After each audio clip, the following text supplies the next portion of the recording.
अस्सलाम वालेकुम स्टूडेंट, कैसे हो आप लोग। आज की इस वीडियो में हम लोग बात करने जा रहे हैं 9th क्लास की फिज़िक्स के यूनिट नंबर 8 की और यूनिट नंबर 8 मादे की हरारती खसूसियात यानी थर्मल प्रॉपर्टीज़ ऑफ मैटर के सारे इम्पोर्टेंट क्वेश्चन जो कि एग्ज़ाम के हवाले से बहुत अहम हैं और बोर्ड के एग्ज़ाम में अक्सर पूछे जाते हैं। एमसीक्यूज़, शॉर्ट क्वेश्चन और लॉन्ग न्यूमेरिकल सभी आप लोगों के साथ डिस्कस कर लेंगे और ये बार बार बोर्ड के पेपर में रिपीट होने वाले क्वेश्चन है। Chapter number 8 thermal properties of matter के ये सारे हम आप लोगों के साथ इस वीडियो में डिस्कस करेंगे। अगर आप लोग फर्स्ट टाइम हो तो चैनल को सब्सक्राइब कर दीजिएगा, वीडियो को लाइक और शेयर कर दीजिएगा ताकि नेक्स्ट वीडियो जैसे ही हम लोग अपलोड करें आपको नोटिफिकेशन बर वक्त मिल सके। सबसे पहले हम लोग जानते हैं कि जो फर्स्ट क्वेश्चन यहाँ से पूछा जा सकता है एग्जाम में वो क्या है। वेरी वेरी इंपॉर्टेंट क्वेश्चन है स्टूडेंट, वो है टेम्परेचर और हरारत वाले टॉपिक में से। टेम्परेचर और हरारत वाला टॉपिक जो है बहुत अहम टॉपिक है और अक्सर इसमें से 3-4 क्वेश्चन 2-2 नंबर के पूछे जाते हैं। फर्स्ट क्वेश्चन यहाँ पे जो यहाँ से पूछा जा सकता है वो है कि टेम्परेचर और हरारत में फ़र्क बयान करें, यानी difference between temperature and heat. आपने अच्छे से याद कर लेना है, किसी जिस्म के गर्म या ठंडा होने की जो शिद्दत होती है उसको टेम्परेचर कहते हैं। स्टूडेंट नोट कर लीजिए, किसी जिस्म के गर्म या ठंडा होने की शिद्दत टेम्परेचर कहलाती है। उसके बाद आप लोगों ने हीट को डिफाइन करना जानना है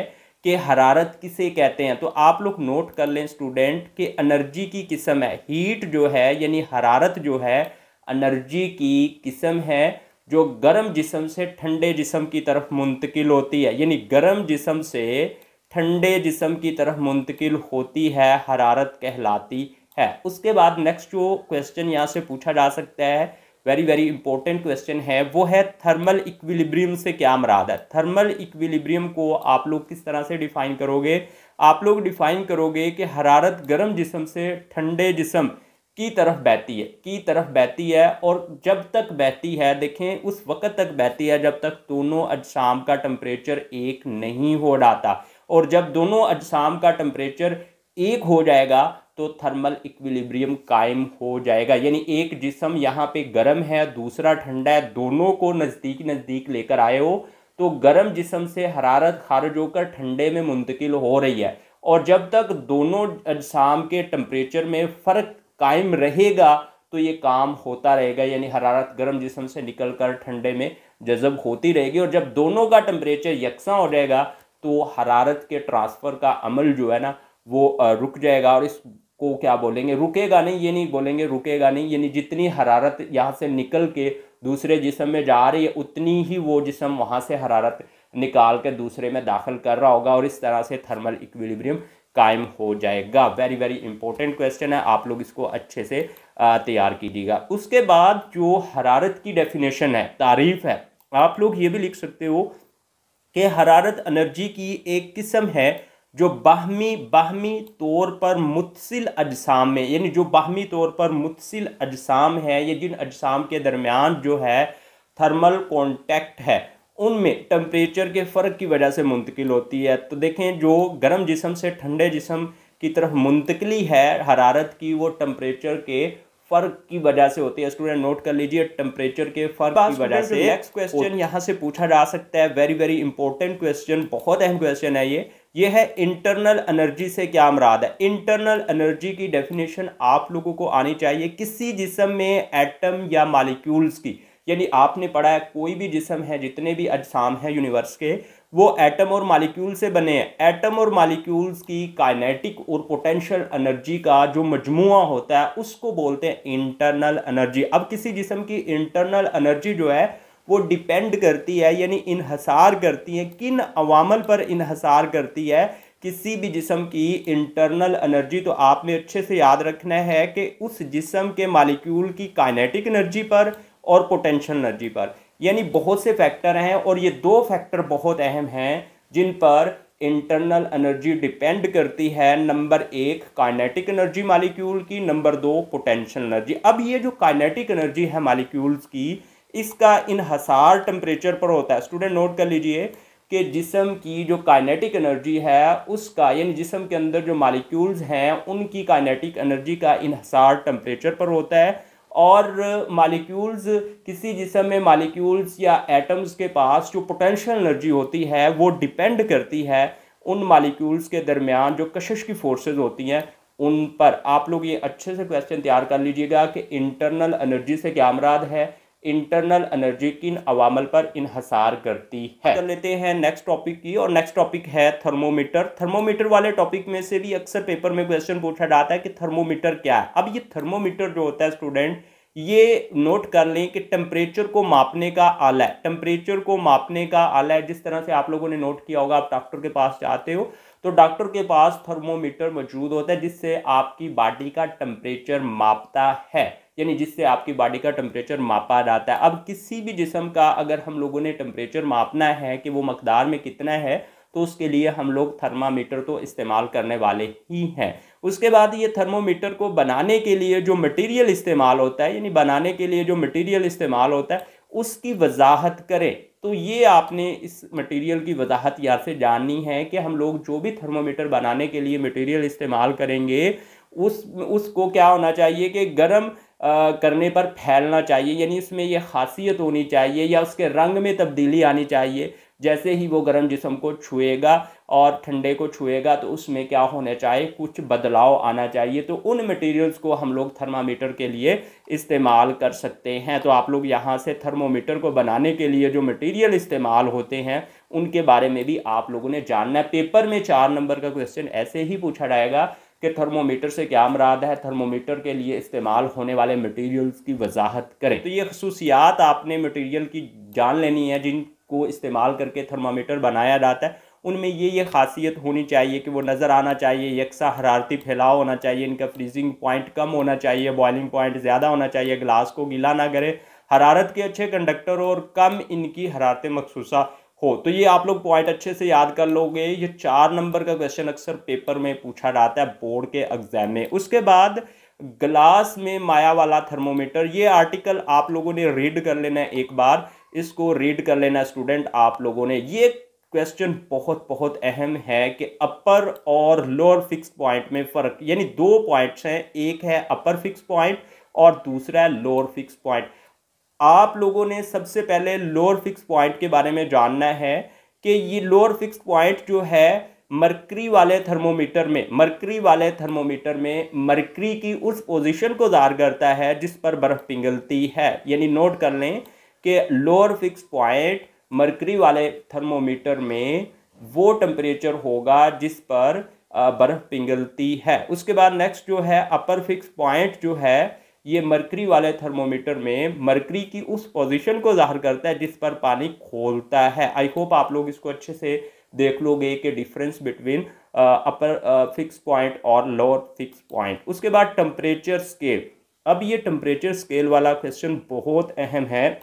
ये अक्सर बोर्ड के एग्जाम में पूछा गया है कि टेम्परेचर स्केल्स की वजाहत कीजिए। टेम्परेचर स्केल्स की वजाहत स्टूडेंट आप लोगों ने अच्छे से तैयार करनी है। यहाँ पे 3 टेम्परेचर स्केल्स हैं, एक है सेल्सियस स्केल, फ़ारेनहाइट स्केल और केल्विन स्केल। इन तीनों स्केल्स को आप लोगों को बनाना भी आना चाहिए, यानी इनकी रफली सी डायग्राम आपको ड्रा करनी आनी चाहिए। उसके बाद इनके आपने लोअर फिक्स पॉइंट का ख्याल रखना है कि लोअर फिक्स पॉइंट जो होगा वो क्या होगा, अपर फिक्स पॉइंट क्या होगा, लोअर और अपर फिक्स पॉइंट के दरमियानी जो फासला होगा वो आप लोग कितने बराबर हिस्सों में तकसीम करोगे। तो ये आर्टिकल आप लोग अच्छे से देख लीजिएगा और इसको अच्छे से रीड करके आप लोगों ने इस क्वेश्चन को 4 नंबर के लिए तैयार कर लेना ताकि बोर्ड के एग्जाम में पूछा जाए तो आप लोग लिख के 4 में से 4 नंबर ले सको। उसके बाद टेम्परेचर स्केल में बाहमी तब्दीली बहुत अहम टॉपिक है स्टूडेंट। कोई बोर्ड का एग्जाम्स की पोता होगा जो यहाँ से क्वेश्चन ना पूछा जाए, तो आप लोग इसको अच्छे से तैयार कीजिएगा। मिसाल नंबर 8.1 बहुत अहम है। इसमें टेम्परेचर बताया गया है, यहाँ पे केल्विन स्केल में कहा गया मालूम करें और सेल्सियस में बता दिया गया। अब ये फार्मूला आपने याद रखना है, यानी जो भी टेम्परेचर सेल्सियस में होगा उसमें 273 ऐड करके आप लोग उसको केल्विन में कैलकुलेट कर लोगे। मिसाल नंबर 8.1 बहुत अहम है। 8.2 में देखें टेम्परेचर केल्विन में बताया गया और सेल्सियस में कहता है तब्दील करें, तो इसके लिए आप लोग ये फार्मूला इस्तेमाल करोगे और जो केल्विन में टेम्परेचर बताया गया है वो आप लोग यहाँ पे लिखोगे और उसमें से मनफी कर दोगे 273, तो सेल्सियस में टेम्परेचर निकल आएगा। बहुत अहम सवाल है 8.2 बी। उसके बाद सेल्सियस से फ़ारेनहाइट में तब्दीली आपने जानना है, इसके लिए ये फार्मूला है। अब ये देखें, इसमें दो वेरिएबल हैं, एक तो सेल्सियस स्केल में टेम्परेचर है और दूसरा फ़ारेनहाइट में है। तो कुछ किसी एक में यानी सेल्सियस में बता देगा, फ़ारेनहाइट में कहेगा तब्दील करें, या फिर टेम्परेचर को फ़ारेनहाइट में बता देगा, सेल्सियस में कहेगा तब्दील करें। तो ये क्वेश्चन बहुत इंपॉर्टेंट है 8.3, इसको आप लोगों ने अच्छे से जान लेना है। और यहाँ पे ये देखिए उसने बताया है कि सेल्सियस स्केल पर टेम्परेचर 50 सेल्सियस है, इसको फ़ारेनहाइट में बदलें तो वो फार्मूला जो आप लोग ऊपर याद कर चुके हो उसमें सी की जगह पे 50 दर्ज हुआ है, और आप लोग इसकी सिंप्लीफिकेशन करोगे यानी इसको आगे हल करोगे तो जवाब निकल आएगा। और ये आपने अच्छे तरीके से इसका आंसर निकालना जान लेना है। उसके बाद यहाँ पे फ़ारेनहाइट स्केल में तब्दीली, यानी यहाँ पे टेम्परेचर जो है वो बता दिया जाएगा किसमें, यहाँ पे बता दिया जाएगा फ़ारेनहाइट में टेम्परेचर। अब देखिए फ़ारेनहाइट में टेम्परेचर दिया गया, कहता है सेल्सियस में मालूम करें।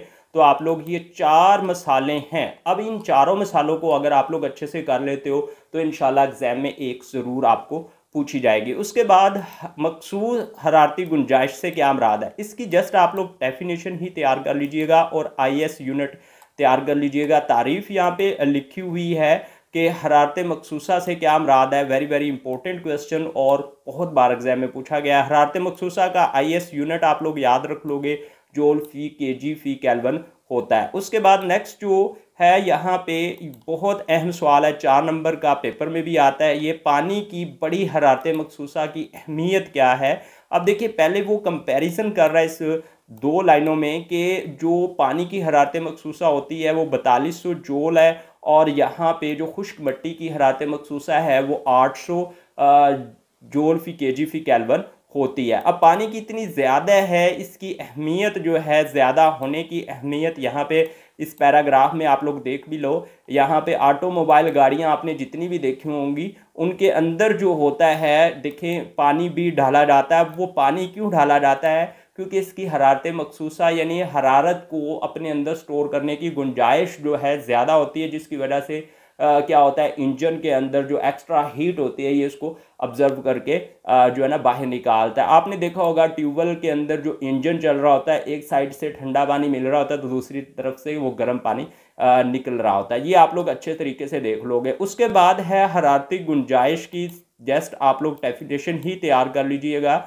ये 2 नंबर की एग्जाम में पूछी जा सकती है। आप लोग बोलोगे सर आप तो सारी बुक के ही पॉइंट, आप लोग बोलोगे सर आपने तो पूरे चैप्टर को ही करवा दिया। देखिए 5 साल पेपर्स में पूछे जाने वाले सभी क्वेश्चन हम लोग डिस्कस कर रहे हैं, कोई भी क्वेश्चन नहीं छोड़ रहे, तो इसलिए आपका सिलेबस जो है ना वो हो जाएगा। उसके बाद हालत की तब्दीली, आप लोग इसको एक बार सिर्फ रीड कर लीजिएगा। उसके बाद है पंगलाव की मख्फी हरारत और वेपोराइजेशन की मख्फी हरारत, दोनों में डिफरेंस स्टूडेंट आप लोगों ने अच्छे से अपने माइंड में बैठा लेना है। यहाँ पे पंगलाव की मख्फी हरारत से क्या मुराद है। उसके बाद नेक्स्ट जो है इवेपोरेशन की मख्फी हरारत की डेफिनेशन आप लोग तैयार कर लीजिए। जस्ट आप लोग इन टॉपिक्स की डेफिनेशन ही तैयार कीजिएगा तो आपका एग्जाम के में 2 नंबर का ही क्वेश्चन यहाँ से सेट किया जाता है। और आप लोग यहाँ पे वेपोराइजेशन की जो मख्फी हरारत है उसका भी यूनिट और इवेपोरेशन और जो पंगलाव की मख्फी हरारत है उसका यूनिट भी याद कर लोगे।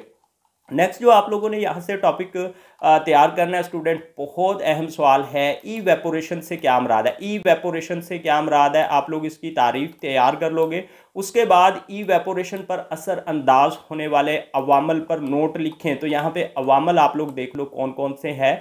टेम्परेचर है, उसके बाद यहाँ पे सतह का रकबा है, यानी आप लोग टेम्परेचर को देख लोगे, सतह के रकबे को देख लोगे, हवा को देख लोगे, उसके बाद यहाँ पे माया की नोयत को देख लोगे। ये सारे के सारे वो फैक्टर हैं जो इवेपोरेशन की शरह पर असर अंदाज होते हैं। एक और क्वेश्चन यहाँ से इम्पोर्टेंट है एग्जाम के हवाले से, और वो ये है कि वेपोरेशन और इवेपोरेशन में डिफरेंस, यानी 2 टर्में हैं, एक यहाँ पे इवेपोरेशन है और दूसरा जो है यहाँ पे वो है वेपोरेशन। अब इन दोनों में डिफरेंस इस पैराग्राफ में लिखा हुआ है, तो आप लोग इसको अच्छे से एक बार रीड कर लीजिएगा और ये जानिएगा। कर लेते हैं हरारती फैलाव। हरारती फैलाव वाला जो टॉपिक है इसमें से अक्सर पेपर में 4 नंबर का आर्टिकल पूछा जाता है कि ठोस अजसाम में तूली हरारती फैलाव पर नोट लिखे। ठोस अजसाम में तूली हरारती फैलाव पर नोट लिखे। तो आप लोग ठोस अजसाम में तूली हरारती फैलाव की ये मसावात भी अखज़ करोगे तो आप लोग इसको अच्छे से अखज़ करना जान लीजिएगा। उसके बाद ठोस अजसाम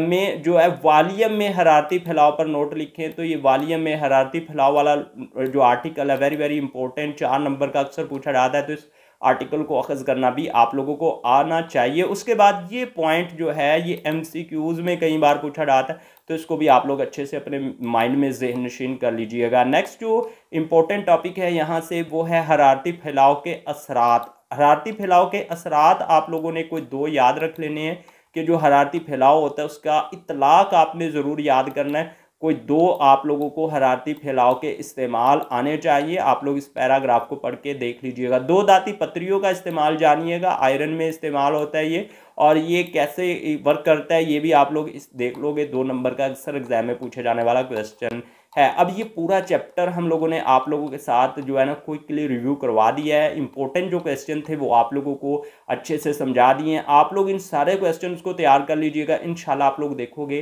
कि इस चैप्टर में से जो क्वेश्चन आएंगे ना मैक्सिमम वो ही होंगे जो हम आप लोगों को बता रहे हैं। तो यहाँ पे आप लोग देखोगे कि 8.1 क्वेश्चन इंपॉर्टेंट है, आप लोग इसको भी करिएगा। 8.2 को कर लीजिएगा। 8.3 जो है ये आप लोग न्यूमेरिकल कर लीजिएगा। 8.7 इंपॉर्टेंट न्यूमेरिकल है और 8.8 न्यूमेरिकल है, और बाकी ये न्यूमेरिकल आप लोग हल ज़रूर कीजिएगा। अगर आप लोगों को कोई न्यूमेरिकल में मसला होता है तो आप लोग हमें कमेंट कीजिएगा, इंशाल्लाह हम आप लोगों के लिए वीडियो बना के ज़रूर अपलोड करेंगे। ओके दोस्तों, अल्लाह हाफिज़, अपना ढेर सारा ख्याल रखिएगा, मिलते हैं नेक्स्ट वीडियो।